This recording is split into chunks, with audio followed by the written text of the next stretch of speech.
Okay, so cracking on. So the reason you might need to cleanse the energies in your home is because we live in a vibrational world. Everything is moving, even at the molecular level, and when we deal with strong emotions, we can hold it in our bodies, and we can hold it in our homes.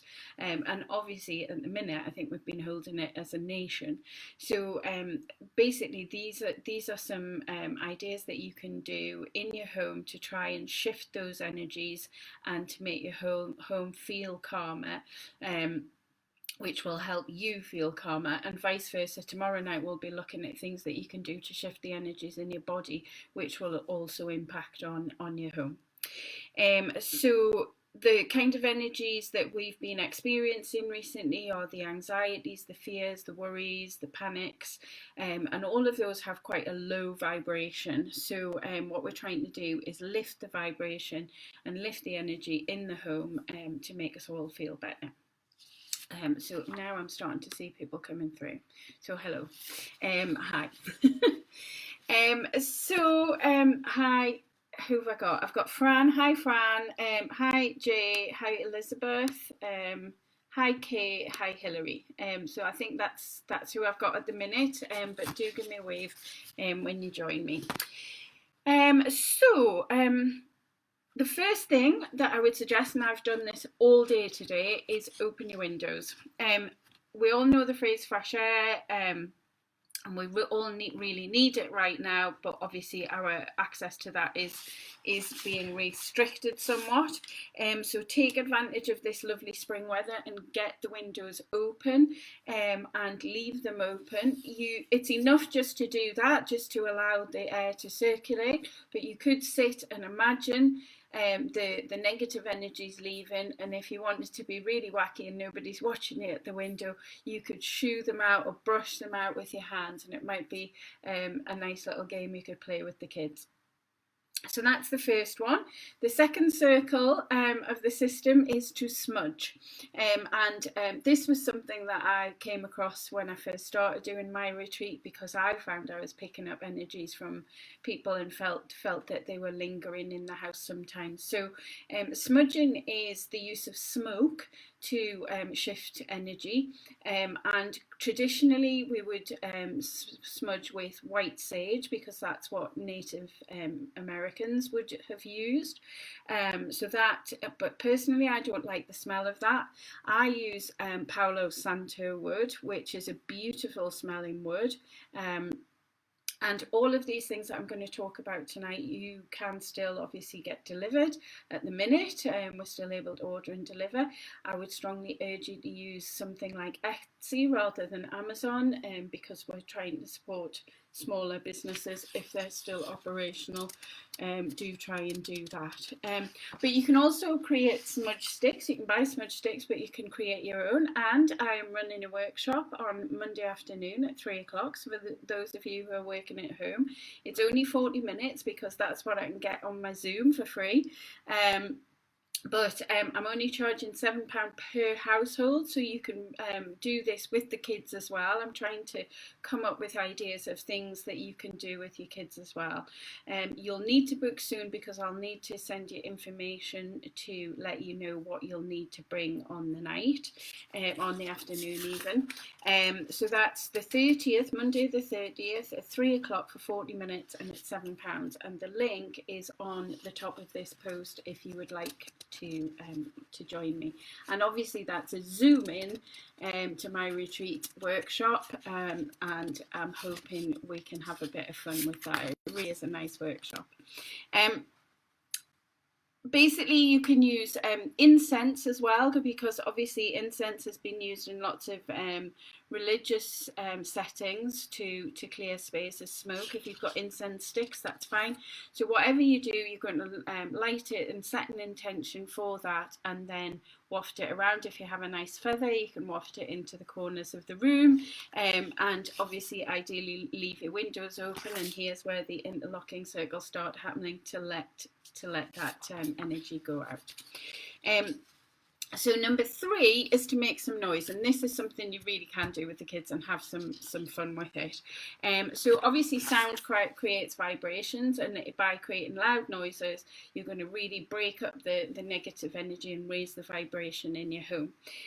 So a Tibetan singing bowl would be a lovely thing to do, to use for that. And the singing bowl I use at the end of treatments is to signify the end of your treatment, which most people don't like hearing. However, it also helps to clear any energies in the room that might have come out because of the therapy. So they're great, but if you don't have that, any kind of percussion instruments is really good. And if you don't have anything like that, you can always use good old pots and pans and a wooden spoon and bang your way around the house, every room, getting into every corner, and bang out that energy. So that's it. That's hope. I've now got visions of people all around the northeast banging and making lots of noise. Hi Claire, lovely to see you. Hi Fran, yes, I've seen that you've booked already. So fantastic. I'll look forward to doing that with you on Monday. The smudge stick. So the next thing, number 4, is to spritz. So obviously you can buy lots of created spritzes. Temple Spa have a lovely one called Spiritude, but it's a citrusy aroma, and those kind of aromas are really good for lifting mood and lifting spirits.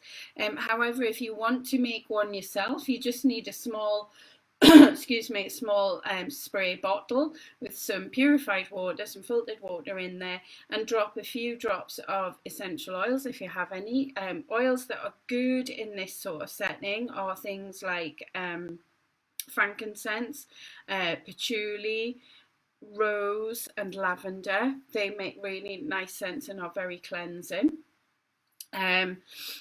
You drop a few drops of those in, and you literally just spritz it around the space. But you can also add salt and or crystals, which I'm going to come on to, and again that's where it all kind of links in.